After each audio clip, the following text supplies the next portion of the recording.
هذه قرية الناجية، وهي قرية كردية في منطقة جسر الشغور، تتبع إداريا لناحية بدامة في محافظة إدلب، تبعد عن أوتوستراد حلب اللاذقية حوالي 3 كيلومتر.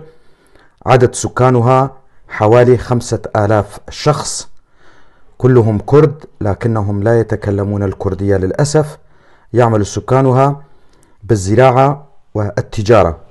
هذه المعلومات وصلتني من أحد أبناء جسر الشغور، وأنا ألقيها بصوتي. أنا علي عبد الله كولو، المنطقة الدرباسية في محافظة حسكة، وأتمنى أن يعود كردنا ويتعلموا لغتهم الكردية في هذه المنطقة، فلغتنا الكردية مثل باقي اللغات هدية من الله، وعلينا أن نتعلمها ونعلمها لأولادنا.